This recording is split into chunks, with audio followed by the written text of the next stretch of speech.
Hello Internet, I'm the Disney Brain and welcome to the Girl Meets World review. Last time, we talked about a truly transcendent episode of the Girl Meets Bay window. This time, we're getting into moving up and moving on in a more literal sense as our heroes graduate from middle school. Throwing in the usual spoiler warning here if you haven't seen the full episode yet and you know the rest. With all that said, let's jump into the season 2 finale with Girl Meets Legacy.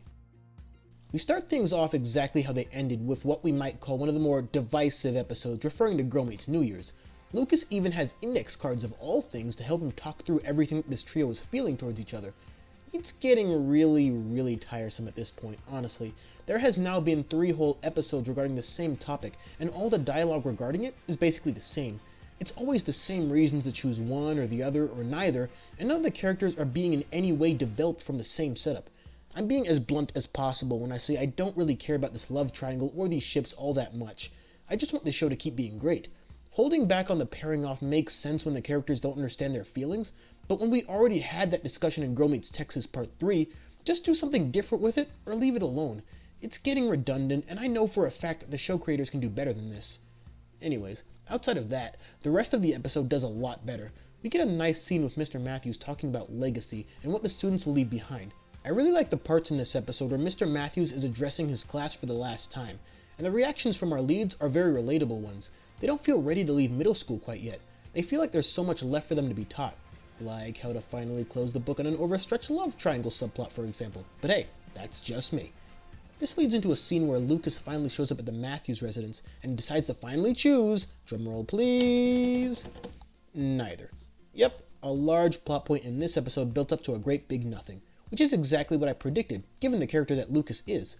And there are rumors going around that Lucas gets it on with some new girl in season 3, but that's just speculation. But for now, everyone is just friends. Again. This leads into a very well done scene where Maya, Farkle, and Lucas take some time to appreciate the teachers that had a positive effect on them during their tenure at John Quincy Adams. I liked all 3 of those scenes, but I think Lucas and Harley's moment was the best because of how it alluded to both things that get left behind and things that move on. And it serves as an obvious but powerful metaphor with regards to what our leads are all dealing with right now. Then comes another great scene. Our 4 leads are all sitting in their usual seats, just them and Mr. Matthews, basically getting tested on the lessons they've learned in the past. If you're a hardcore fan, you'll probably get the answers just as quickly as the characters did, especially one of my favorite sayings from the show, people change people, the secret of life. It works well as an unofficial final test before sending the cast off to their next level of education, as well as their next level of life.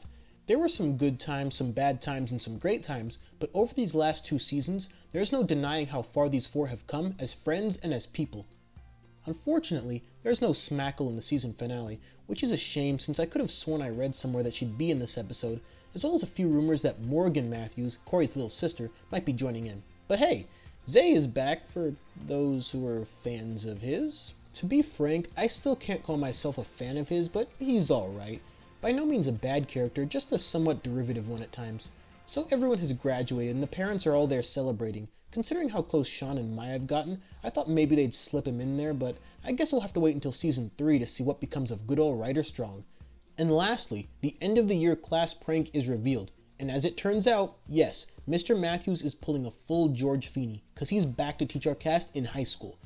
Now part of me saw this coming, but another part of me assumed that the writers would think this was way too obvious a parallel in a show that already parallels its predecessor a fair bit. But it really feels like the only reason that this was even considered was because Feeney already did it. And I can understand the temptation to make the same decision here, but it does feel a bit forced. So that's the season 2 finale. It's a good episode, but by no means flawless. As I mentioned, the angles that they take of the love triangle is all stuff we've already seen before, and nothing exceptionally meaningful comes from playing the same game for the 3rd time in a single season. At this point, they just need to put a new spin on it or end it.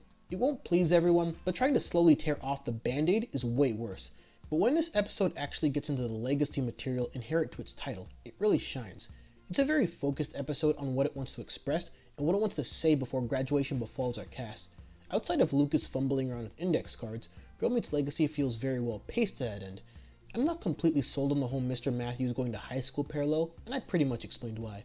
All in all, I came out of Girl Meets Bay window blown away by the direction, the acting, the writing. Everything about that episode was pretty phenomenal, and in addition to that, it felt like a powerful resolution to the season. To that end, I think Bay Window would have made for a better season finale than Legacy. Not because Legacy was bad, but because Bay Window was just that much better. Legacy is a solid episode that said a lot of things that needed to be said, as the middle school days are over for our cast. Season 3 is set to premiere in spring, but an official date isn't set yet.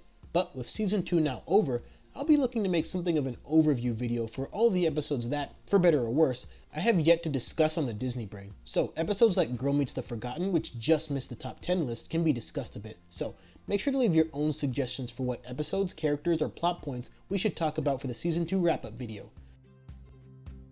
Thanks for watching. If you like this video, help me out with the likes, subs, and share it all over social media. And don't forget to follow the Disney Brain on Facebook and Twitter for updates. Links down below. Thanks for the huge number of questions you all asked me on the last video. For those of you that still want to ask me anything for the special 2100 sub Q&A video, just ask it right here. You can ask me literally whatever you want and I'll try and answer it. So that's happening this week, as well as the Liv and Maddie review and the Cheetah Girls DCOM review. I was going to review the new Stuck in the Middle episode too, but nothing really too discussion worthy happens honestly, so I'm thinking of just taking a pass on that one. But lots to look forward to in the coming week. Until then. It was a joke. I am a high school graduate with 3 days of college under my belt. And if I hadn't taken neurobiology, perhaps I'd still be there. So take classes you understand, honey.